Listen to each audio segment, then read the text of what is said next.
భర్తా సంఘం సభ్యులు అందరికీ నమస్కారం. పేరు పేరున ఈనాటి ప్రోగ్రాం వచ్చినటువంటి వర్తక సోదరులు, పెద్దలు, నూతనంగా ఎన్నుకోబడినటువంటి 5 సభ్యులు గత 15 ఆగస్టు నాడు ఎలక్షన్ ప్రకటించడం జరిగింది. అందులో భాగంగా 16 ఆదివారం ఆగస్టు 2026 నాడు 10 గంటల నుండి 1 గంట వరకు, 2 గంటల నుండి 5 గంటల వరకు నామినేషన్ పత్రాల అమ్మకం, తిరిగి నామినేషన్ స్వీకరణ జరగడం జరిగింది. 17 సోమవారం ఆగస్టు 2026 నాడు 10 గంటల నుండి 1 గంట వరకు నామినేషన్ ప్రక్రియ స్వీకరణ కూడా జరిగింది. అందులో భాగంగా 18 మంగళవారం ఆగస్టు 10 గంటల నుండి 1 గంట వరకు నామినేషన్ పత్రాల స్వీకరణ, తిరిగి ఈరోజు 19 బుధవారం ఆగస్టు 2026 నాడు ప్రెసిడెంట్గా, సెక్రటరీగా, క్యాషియర్గా, వైస్ ప్రెసిడెంట్గా, జాయింట్ సెక్రటరీగా 5 నామినేషన్లు రావడం జరిగింది. అందులో భాగంగా ఈ 5 స్కూటీలు పరిశీలించగా ఎలాంటి తప్పులు లేనందున ఈ 5 సభ్యులను ఏకగ్రీవంగా ప్రకటించడం జరిగింది. ఇందులో భాగంగా కన్వీనర్గా పల్లెర్ల రాజయ్య, ఎన్నికల అధికారిగా ప్రొఫ శ్రీనివాస్, కో ఎన్నికల అధికారిగా తాత సుధాకరు, తిప్పరి కృష్ణమూర్తి గారు ఇద్దరు కో ఆర్డినేటర్గా నిర్ణయించడం జరిగింది. అందులో భాగంగా దిగ్విజయంగా ఈ ఎలక్షన్ల ప్రక్రియ పురస్కరించుకొని ఎలాంటి తప్పులు జరగకుండా ఛాంబర్ ఆఫ్ కామర్స్ వారి యొక్క నామినేషన్, వారి యొక్క అధికారికంగా ఛాంబర్ ఆఫ్ కామర్స్ పద్ధతిలో వీటిని నిర్ణయించి ఈ 5 అభ్యర్థులు ప్రకటించడం జరిగింది. వీళ్ళకి ఈరోజు ధృవీకరణ పత్రం ఇవ్వబడుతుంది 5కి. వైస్ ప్రెసిడెంట్గా ఎలవెల్లి చంద్రకాంత్, సెక్రటరీగా పెద్ద శ్రీనివాస్, క్యాషియర్గా కప్పల శ్రీకాంత్ గారు, జాయింట్ సెక్రటరీగా సామ సునీల్ గారు, ఈ 5 ఏకగ్రీవంగా ప్రకటించడం జరిగింది. ఇందులో వీరికి 5కి ధృవీకరణ పత్రాలు ఇవ్వడం జరుగుతుంది. మీరందరూ వర్తకులకు మరియు పెద్దలకు మరియు ఎన్నికల అధికారులందరికీ కన్వీనర్గా నమస్కారం. ఈ వర్తక సంఘం ఛాంబర్ ఆఫ్ కామర్స్ నూతన అధ్యక్షునిగా కమటాల శ్రీనివాస్, మరియు సెక్రటరీగా పెద్ద శ్రీనివాస్, మరియు క్యాషియర్గా కప్పల శ్రీకాంత్, మరియు వైస్ ప్రెసిడెంట్గా ఎలమెల్లి చంద్రకాంత్, మరియు జాయింట్ సెక్రటరీగా సామ సునీల్ గారిని ఇలా 5 ఏకగ్రీవంగా ధృవీకరించడం. జగిత్యాల ఛాంబర్ ఆఫ్ కామర్స్కు జరుగుతున్న ఎన్నికల ప్రక్రియలో మొత్తం 677 మంది సభ్యులు ఉన్నారు. వాటికి సంబంధించి 15 ఆగస్టు శనివారం రోజు ఎన్నికల ప్రకటన జారీ చేయడం జరిగింది. 15 ఆగస్టు శనివారం రోజున మధ్యాహ్నం 2 గంటల సాయంత్రం 5 గంటల వరకు ఓటర్ లిస్టుల అమ్మక కార్యక్రమం జరిగింది.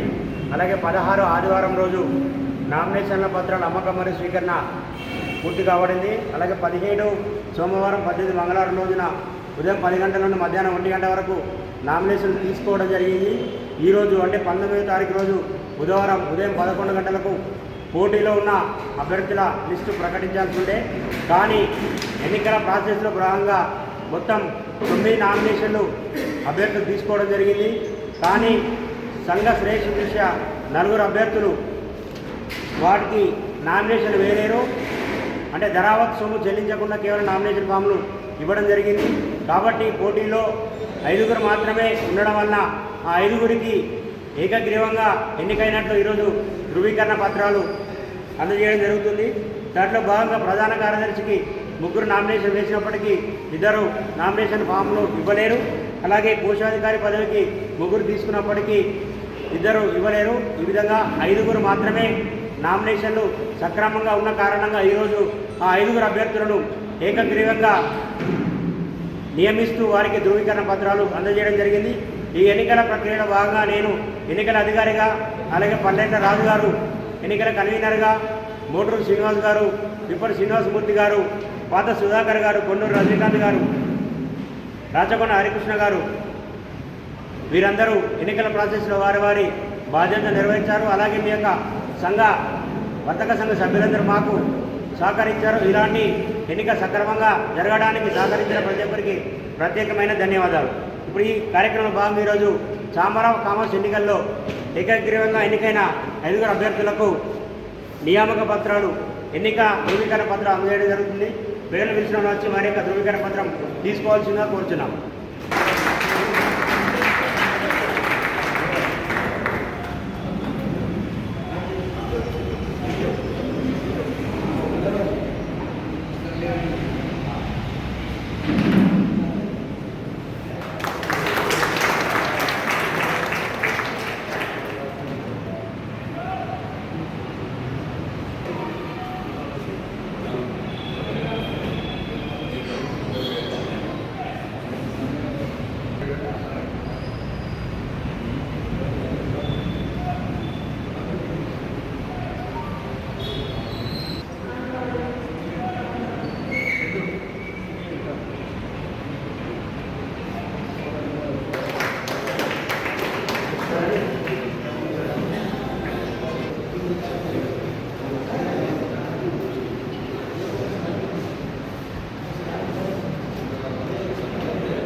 వాళ్ళు నీట్గా ఉండడం లోపల పూర్తి స్థాయి లోపల ఈ ఏజ్లో కూడా వారికి ప్రత్యేక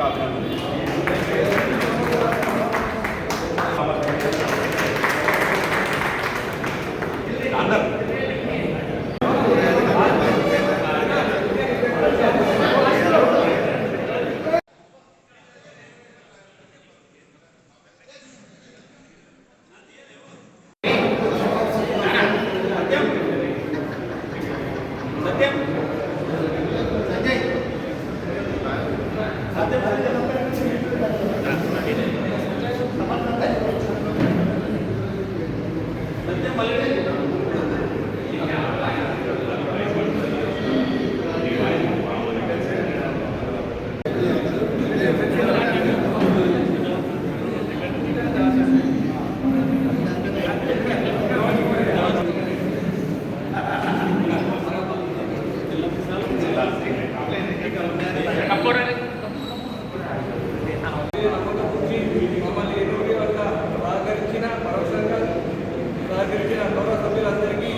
ధన్యవాదాలు. అలాగే నూతన ఎన్నుకోబడ్డ మా తోటి మిత్రులకు, మా అధ్యక్షులు శ్రీనివాస్ గారికి, శ్రీకాంత్ గారికి, ఉపాధ్యక్షులు చంద్రకాంత్ గారికి, సహాయ కార్యదర్శి రామశ్రీ గారికి అందరికీ హృదయపూర్వక శుభాకాంక్షలు. నామినేషన్ అనుకొని వేయడం జరిగిందో 5గురి నామినేషన్ సక్రమంగా ఉన్నందుకు ఏకగ్రీవంగా ఎన్నికైనట్టు ప్రకటిస్తూ ఎన్నికల అధికారి పబ్బ శ్రీనివాస్ గారు మరియు ఎన్నికల కన్వీనర్ మన రాసాయన స్టీల్ అసోసియేషన్ అధ్యక్షులు మల్లెల్ల రాజు గారికి మరియు వారికి సహచర బృందంకు ప్రతి ఒక్కరికి పేరు పేరున కృతజ్ఞత తెలియజేస్తూ ముఖ్యంగా ఎన్నికల ప్రకటన వెలువడిన అనంతరము ప్రధాన కార్యదర్శి మరియు కోశాధికారి పదవులకు 3 నామినేషన్ పత్రాలు అమ్మకం జరిగినట్టు మాకు మరుసటి రోజు తెలిసిన తదుపరి వారిని అడగగానే మేము వర్తక సంఘం శ్రేయస్సు దృష్ట్యా ఒకవేళ ప్యానల్ గిన ఏమైనా పోటీ ఉంటే మేము మా నామినేషన్ వేయదలుచుకున్నాము. కాకపోతే మీరు అందరూ కూడా వర్తక సంఘం కోసం ఎంతో కృషి చేసిండ్రు.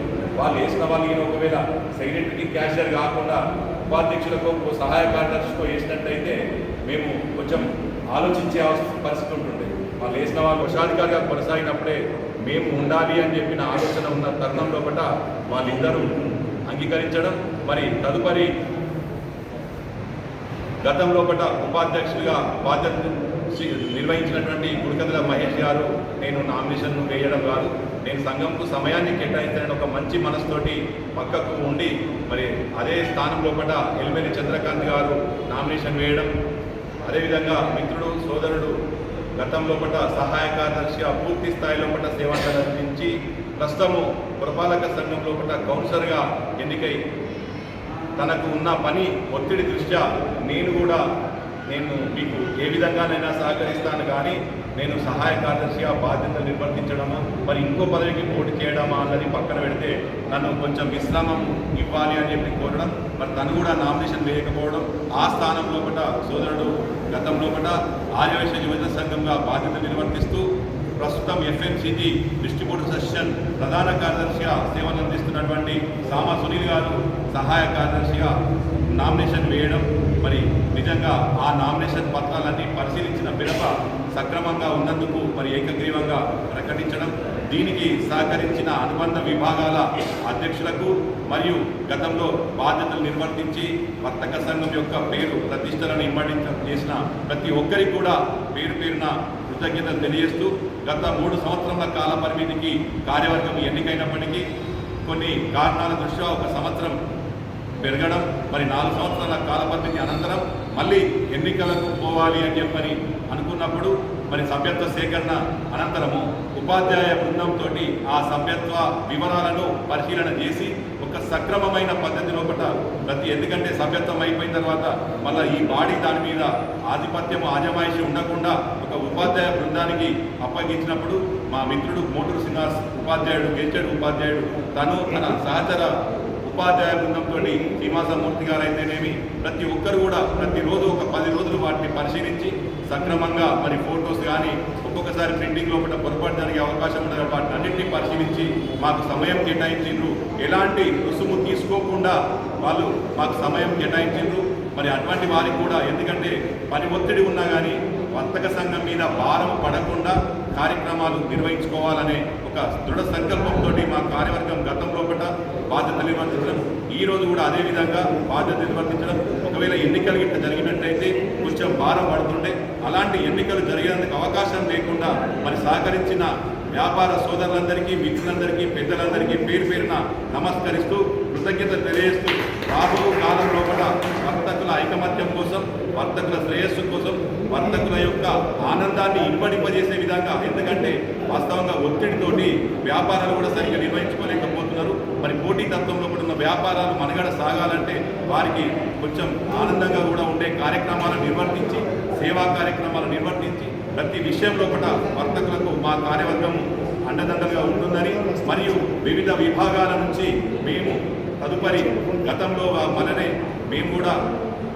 మీ పక్షాన సంబంధిత విభాగాల పక్షాన ఎవరెవరిని డైరెక్టర్గా తీసుకునేది అని మేము కార్యాచరణ రూపొందించుకొని నూతనంగా మరి ఇక్కడ అన్ని వర్గాల వారికి ప్రాతినిధ్యం లభించే విధంగా, ఏంటంటే ఇక్కడ ఓన్లీ వర్తక సంఘం అంటే వైశాఖనే కాదు, ప్రతి ఒక్కరిది కూడా భాగస్వామ్యం ఉండాలనే ఒక దృక్పథంతో మేము ఉన్నాము. మరి దానికి సంబంధించి ఆర్గనైజింగ్ సెక్రటరీ కానీ మరి కల్చరల్ యాక్టివిటీస్ కూడా ఉంటే బాగుంటుంది అని కల్చరల్ సెక్రటరీగా మరియు కార్యవర్గ సభ్యులుగా మేము పలువురిని మీ సంఘాల నుంచి సూచించిన వాళ్ళను మరియు ఆర్థికంగా సమయపరంగా సమయం ఇచ్చే వాళ్ళను మాత్రమే మీరు దయచేసి సూచించి మాకు పంపినట్టయితే బాగుంటుంది. ఎందుకంటే గతంలో ఒకట కొంతమంది అసలు కూడా రాని వాళ్ళు ఉన్నారు. మేము దానికి ఎందుకంటే గతంలో జరిగిన దానికి పోకుండా రాబో కాలంలో కూడా ఇంకా దృఢంగా కార్యక్రమాలు నిర్వహించాలన్న ప్రతి ఒక్కరి ప్రజెన్స్ ముఖ్యం. మాకు ప్రతి ఒక్కరి హాజరు ముఖ్యం. ఆ హాజరు అయ్యే వాళ్ళను ఆర్థికంగా మరి పలు కార్యక్రమాలకు సహకరించే వాళ్ళను మీరు సూచించాలని చెప్పని అనుబంధ విభాగాల వారిని ఈ మీడియా ముఖంగా సామాజిక మాధ్యమం ముఖంగా అభ్యర్థిస్తూ నాకు ఇచ్చిన అవకాశానికి సెలవు తీసుకుంటూ ఆ రాజరాజేశ్వర స్వామి కృపా కటాక్షాలు ప్రతి ఒక్కరి మీద ఉండాలని చెప్పని కోరుకుంటూ ముగిస్తున్నాను. జై